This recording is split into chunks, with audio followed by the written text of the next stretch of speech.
अस्सलामु अलैकुम नाज़रीन, मैं मोहम्मद अमीर आप देख रहे हैं यूट्यूब चैनल तालीमी दुनिया। नाज़रीन, आज का मेरा मौजू है उर्दू लिखना किस तरह सीखा और मेरा वीडियो का पार्ट नंबर 233 है। इस वीडियो के अंदर मैं आपको उर्दू कवायद के बारे में आपको पढ़ाने वाला हूं।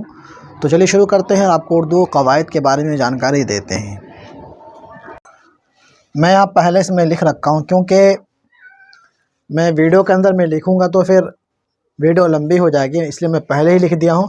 मैं आपको सिर्फ समझाऊँगा, मैं आपको लिखना नहीं सिखा रहा हूँ। लिखने का जो अंदाज़ है, लिखने का जो तरीक़ा है, वो चीज़ मैं आपको इस वीडियो के अंदर बता रहा हूँ। ज़्यादा अहम बात वो है कि जब आप जड़ को पकड़ेंगे तभी जा कर के आप आगे बढ़ पाएंगे। जब आपका जड़ मजबूत हो जाए फिर आप आगे जा के मजबूत हो सकते हैं। ये आपका जड़ है, यहाँ से आपको समझना ज़रूरी है। सबसे पहले देखें, हमें पार्ट नंबर 233 है मद और तशदीद। ये दो चीज़ के ऊपर मैं आपको बताने वाला हूँ। मद, जज़म, तशदीद, तीन चीज़ के ऊपर। ठंड बहुत ज़्यादा है, इस वजह से मैं जैकेट में चढ़ा लिया हूँ, क्योंकि आज फ्राइडे है, 6 जनवरी 2023 है। आज मैं वीडियो शूट कर रहा हूँ।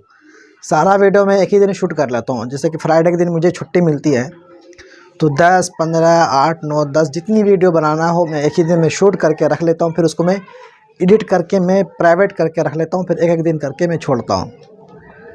मैं 4-5 पार्ट में बना चुका हूँ अभी तक में। तो बगैर मैं जैकेट का बना रहा था, लेकिन ठंड यहाँ बहुत काफ़ी है हमारे बिहार के अंदर, तो इस वजह से मैं जैकेट में चढ़ा लिया हूँ। देखें, मद है, अलिफ के ऊपर मद। उर्दू के अंदर मद आता है, अलिफ मद्दा अलिफ मद्दा आ। मुझे थोड़ा खांसी आ रहा है। अलिफ मद्दा आ, ज़बर के साथ किसी हरफ के ऊपर जब ज़बर आएगा, वो ज़बर के साथ जब अलिफ आता है वो मद का ही काम करता है, लेकिन वो बीच में हो। मद शुरू में आएगा और आखिर में आएगा, बीच में कभी नहीं आता है।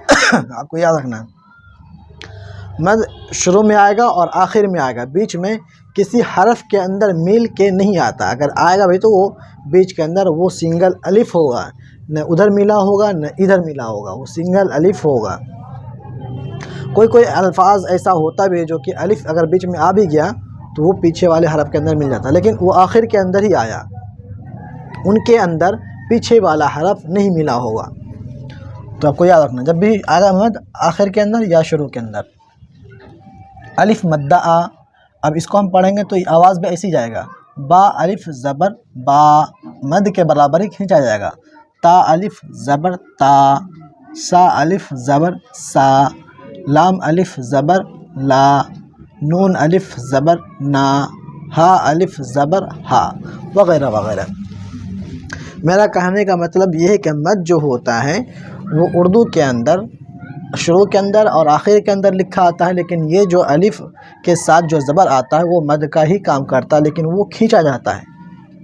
जिस हरफ के ऊपर ज़बर है और उनके बगल में बाजू में अलिफ नहीं है तो वो जल्दी पढ़ा जाएगा, लेकिन अगर अलिफ आ गया किसी हरफ के बगल में, जैसे कि बा है, बा के ऊपर, जैसे कि मैं यहाँ लिख के बताता हूँ, जैसे कि बा है, बा के ऊपर मैं ज़बर दे दिया, तो इसको हम जल्दी पढ़ेंगे, बा ज़बर बा, इसको हम खींचेंगे नहीं।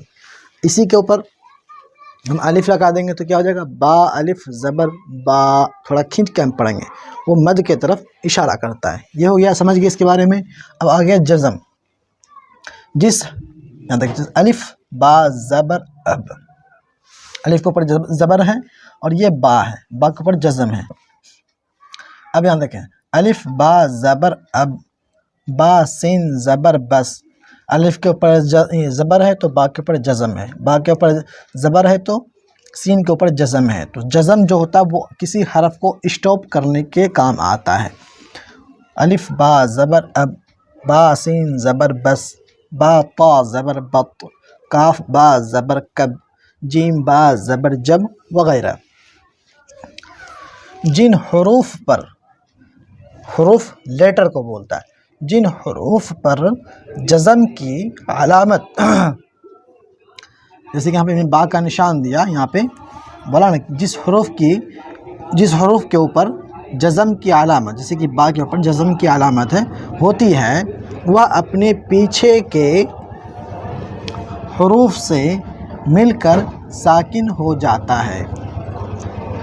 देखें, जिन हरूफ के ऊपर जज़म की कोई अलामत है वह अपने पीछे वाले हरफ से मिलकर साकिन हो जाता है, मतलब वो स्टॉप कर देता है, रोक देता है, यानी आगे के हरफ से नहीं मिलता।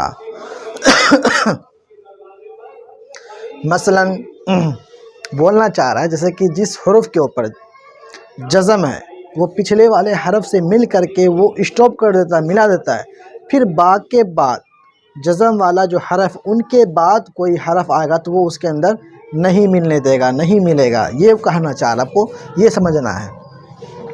जज़म जब भी आएगा स्टॉप करने के लिए आएगा। जैसे कि हम बोले कि मैं या हम, हा मीम ज़बर हम बाज़ार जा रहे हैं।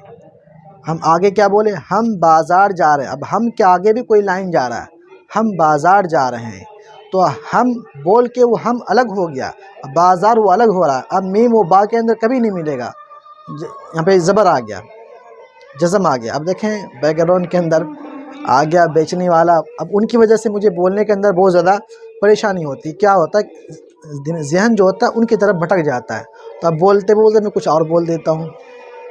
ये लोग डिस्टर्ब करने के लिए आ गया। जब भी मैं वीडियो बनाता हूँ मुझे फ्राइडे के दिन छुट्टी मिलती है, तो उसी दिन अभी टाइमिंग हो रहा है 4 बज रहा है शाम का, तो मैं जुमा के बाद से ही मैं बना रहा हूँ वीडियो, तो उसी टाइम इसका टाइमिंग होता है पहुँचने का, पहुँच जाता है बजाना स्टार्ट। अब बोले मैं कैसे, फिर बैकग्राउंड के अंदर आपको भी दिक्कत होती होगी सुनने के अंदर। ये मैं आपको बर्दाश्त कर लें, आप लोग उसको नज़रअंदाज कर दें, जो अहम बात चल रही है उनके ऊपर ध्यान दें। तो ये जज़म हो गया। अब आ गया तशदीद, जिसे नून के ऊपर मैं तशदीद में लगा रखा हूँ। मुद्दत, मीम दाल पेश मुद दाल ताजबर दत, मुद्दत। गौर करें आप। मुज़क्कर, मीम पेश मु जाल का जक काफ राजबर कर, मुज़क्कर। मुज़म्मत, मुअज़्ज़िन वगैरह।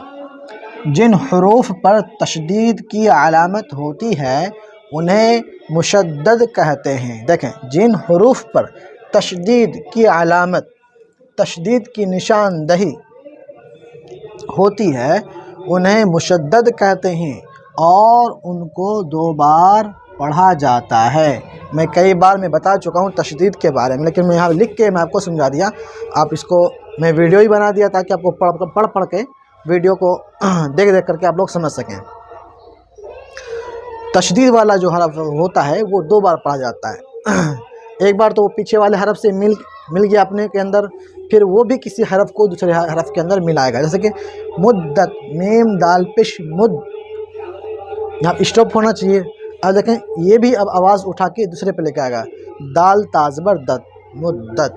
ये है, मैं आपको मद के बारे में समझाया, जज़म के बारे में समझाया, तशदीद के बारे में समझाया इस वीडियो के अंदर।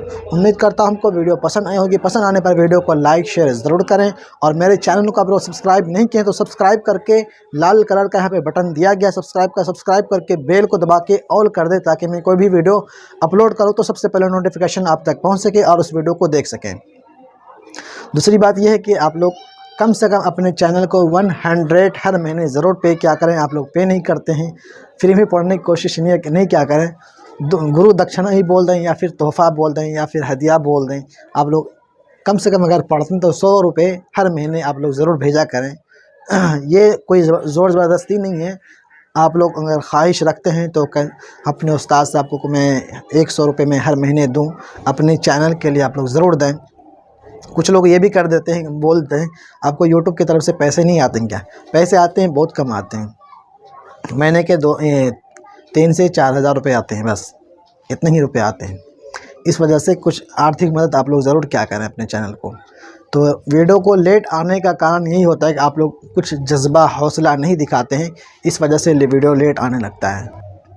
यहाँ पे मेरा स्क्रीन के ऊपर मेरा गूगल पे फ़ोन पे नंबर चलता होगा, या फिर वीडियो के डिस्क्रिप्शन में मेरा गूगल पे फ़ोन पे अकाउंट नंबर सारा यहाँ पे दिया गया है, मेंशन किया गया है। आप लोग ज़रूर उस पर जा कर के डोनेशन ज़रूर करें 100 हर महीने। मिलते हैं अगली वीडियो में। अल्लाह हाफिज़।